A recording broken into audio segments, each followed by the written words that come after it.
YouTube, back at you again with another video. Last time I recorded, today I got a couple of things. I don't know if you guys can see it in the background, back there, that big box. I did make some complaints about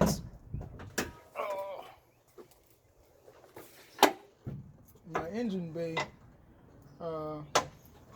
radiator, like some time back, where I didn't like the way the radiator had a single core. To me, this seems too fragile, and my engine does run a little high. So what I want to do today is, let's see if I can find where I put it. Oh, first I want to go over the tripod for the phone. I don't know if you guys know this, but I record all of my videos with my cell phone. So whatever, she got me this tripod because somebody commented that I need to get a freaking tripod, and she read it, and I guess she felt like whatever, she felt a little bad, so she got me one. Hell yeah. So let me put this together real quick, and I'll mount the phone on this, and then I'll record what I got in the mail, which is those boxes over there. All right, guys, so what's in this big bag here is basically the radiator hoses that's in the car right now. I don't trust that they'll hold for too much longer. So what I did was I ordered some radiator hoses for the radiator in my car, because obviously I don't trust the radiator hoses because they've been in the car for over 25 years. That car, it's a 1993 Honda Del Sol, and I was like, you know what, I think it's about time, because I think the previous owner never changed them. I think he had those same radiator hoses in that car ever since that car was purchased, and I don't want to take that chance, especially if I'm going to be high revving the engine like that. So I decided to order radiator hoses, and when I do the motor swap and transmission swap, I don't plan on using the heater core in the new car. So these are the radiator hoses and clamps that I'm going to use on what's in this box. So let's crack this box open real quick.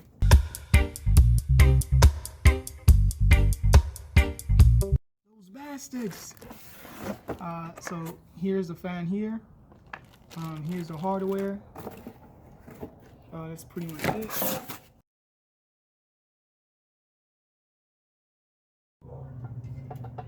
Basically what I'm doing right now is I'm just pulling these through to the other side, and what you want to do is you want to push them through this hole right here.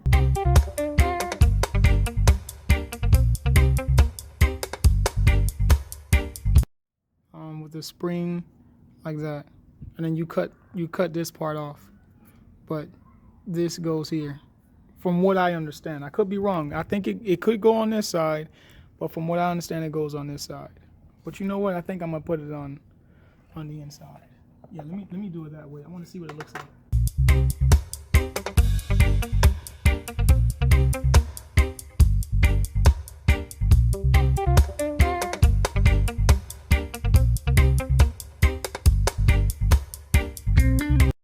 All right, so this is what the front looks like, and this is what the back looks like. So if you look at it closely, you have the springs all on the outsides. All right, so I'm gonna stop here, and then I'll begin the video again tomorrow when we have a little more daylight. I did not put on the clamps to the radiator the right way. So let me show you what I did yesterday. It was just too dark. I couldn't really record again, so I just stored it here. Basically, if you look close, this part is supposed to face out on these, so it locks it in place. And then on the other side, I was in such a rush, I wasn't even paying attention, but it came with these like little clamps here, and then they cling to this and then basically hold the radiator in place. But there's a gap in between the fan. I don't know if you guys can see that, the fan and the radiator. I don't have it right up against the radiator. I made it to where there's a little bit of space. And I use those little L clips. Oh, this is a better picture to where you can see how it works. So these clips is what's holding the radiator in place. Why am I saying radiator? The radiator fan in place. So yeah, whatever. So this is the way it's actually supposed to go. Not using these holes here, but these here. Some people actually put them on the side. You can put it either here or here. I just decided to put them here because it makes more sense to me. But whatever. So now that we got this part of the radiator done, everything is good now on that part. Now my focus is this part. So you don't have to raise your car. I'm raising my car primarily because at the end of the day, I'm like 6 foot 2 inches tall, and to be bending down that low to get access to the radiator drain plug, man, hell no. And then I don't like laying on the ground at all, but if I have to, I will. So got my drain bucket here, put it underneath the car, and then on the top, first thing you want to do is get all the way underneath where I can show you here. Hold on, let me get a better view. So you want to get here, take this off or loosen it, then the radiator fluid is going to start to drip. Let me make sure I got my drain plug or drain bucket in the right place, and then as you start to loosen it, you're going to get radiator dripping out. Alright guys, so now that I have the coolant draining, which is here, I've taken off this to help the drain a lot faster. I'm going to take off this clamp here and this clamp here, and then we're going to remove the lower radiator hose, upper radiator hose, and radiator assembly. I'm going to disconnect the fan. Once I disconnect the fan, basically what I'm going to do is there's really 2 wires to the radiator fan. My main focus is to get as much of the wire as I can. So I'm probably going to cut it probably somewhere around here, so that way I have enough loom or wire itself so I can splice into it to the new fan. And then I'm going to take the radiator with the fan all together, one piece. I'm going to take it out of the car, and then I'm going to install the new radiator and fan. And then I'm going to focus my attention on the wiring up the fan and so on and so forth. It's all good. Cut it about here.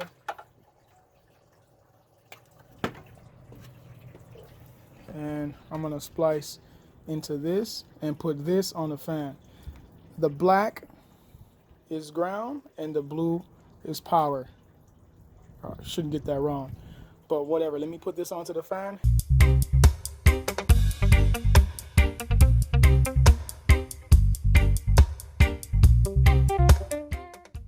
And then tape it up so that way they don't cause any issues in the future. But for the most part, this is basically what it's going to look like after I put a little electrical tape on here. I'm just now learning how to solder, so I'm going to learn a little bit more about soldering, and then that way with my soldering technique, I'm going to make this come out a lot better. So let me put this in the car. All right, I think I've been patient enough. So now I'm going to take off this one. Basically, I'm going to use some whatever pliers, but I'm just going to use these just to get it off of the car. Break it loose. And then I'm going to break this bottom one loose of the thermostat housing. Now, mind you, don't do it the way I'm doing it. You're supposed to actually use some pliers. I don't feel like running to the back of, I guess I gotta run to the back of the house. So now I'm gonna take off this upper hose housing holder, and then I'm gonna use my pliers.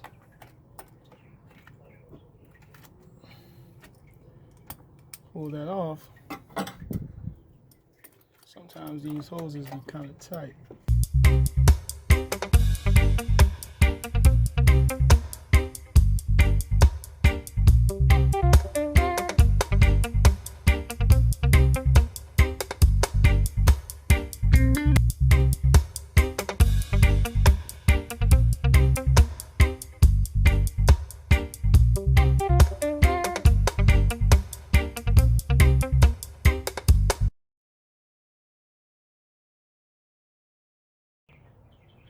Now let me grab the new radiator hoses and clamps. So this is gonna end up like this.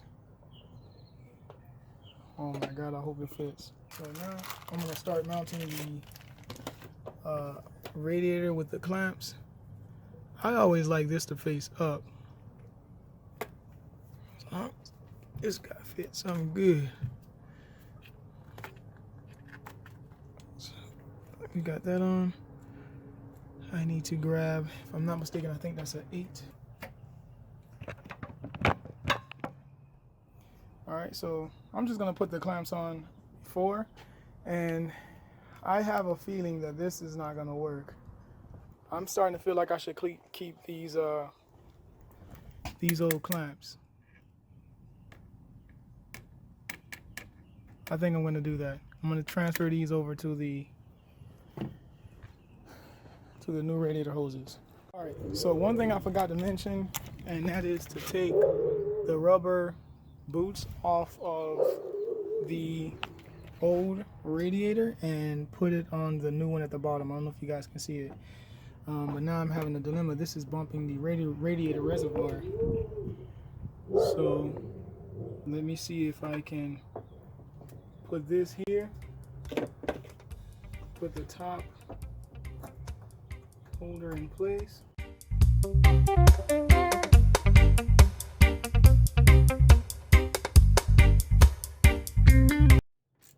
Oh, it broke.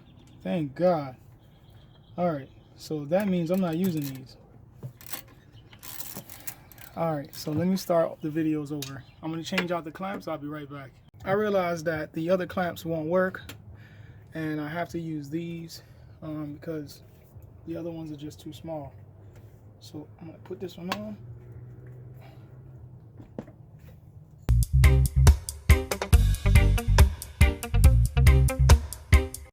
All I pretty much have left is this top one here.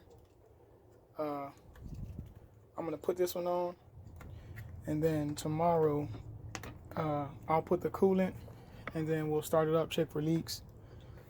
If we have no leaks, we'll take it for a spin. And yeah, so I'm gonna stop here. I'll start over tomorrow when I have a little more daylight. All right, so I pretty much got everything buttoned up. I tightened this down. This isn't going nowhere. I'll put this back on. The one on the bottom is clamped in pretty tight, but I want to make sure that the fan is blowing in the right direction. So all you need is a piece of wire. You take off the clip here that's going to the temp sensor, the temperature sensor, and once the engine reaches a certain temperature, it turns on. So all you have to do is jumper these two. So I'm gonna put the wire in these two. The fan should kick on. I'm gonna see what direction the fan turns. So let me try it out real quick. All right, welcome back, guys. I forgot to make sure that the key was in the on position, and right now the wind is blowing in the direction of my hand. So now I know that the fan is in the car, right? Man, I didn't realize how loud it was. Oh, let me not forget to put this back. Bleed the cooling system. Once that is situated, we should be good to go. Now, you know, I've been watching other people do their videos, and this is really bothering me.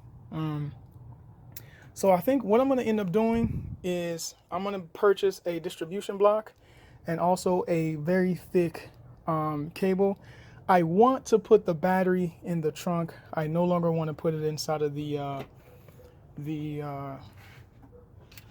cabin of the car. I actually like the way it looks in the trunk, so I think that's what I'm going to probably end up doing, primarily because it's just a nicer look to have the battery in the trunk. Welcome back, guys. It's a whole nother day, man. As you guys can see, it's like a very next day, but I pretty much tighten this down. I tighten this guy down. That's obviously tightened down. This one's tightened down. The only thing that's missing is some of this delish, Pennzoil, Pinstone, Prestone, whatever, radiator fluid. I usually have bad luck with this, but hopefully I don't today. I'm just gonna pour some in there. Yeah, I'm gonna have bad luck with that. Hold on. I got faith in myself. Let's see, one hand, y'all. So I'm gonna finish filling this up, and then I'm gonna start the car, let it warm up, get to operating temperature. I'm gonna hit that bleed screw, bleed the cooling system, and then we should be done. All right, so I'll see you guys in a little bit.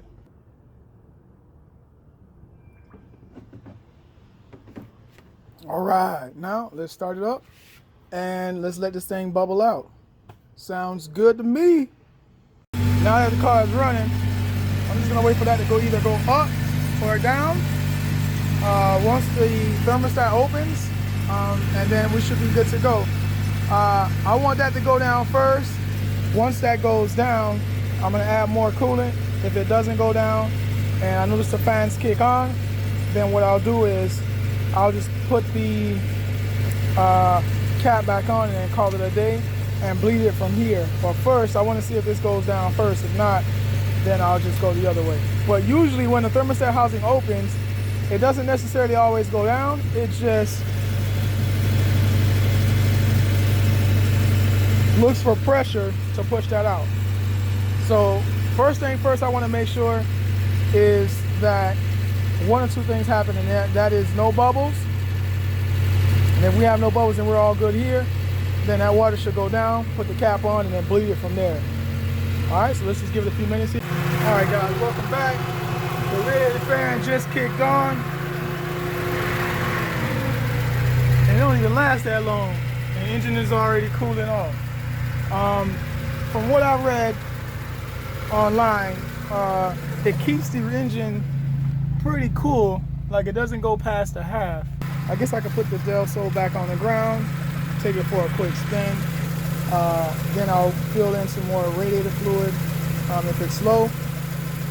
But this is the end of the Radiator dual core install on a Honda Del Sol 1993. Thank you guys for watching, and I hope that you have a wonderful, wonderful, wonderful day.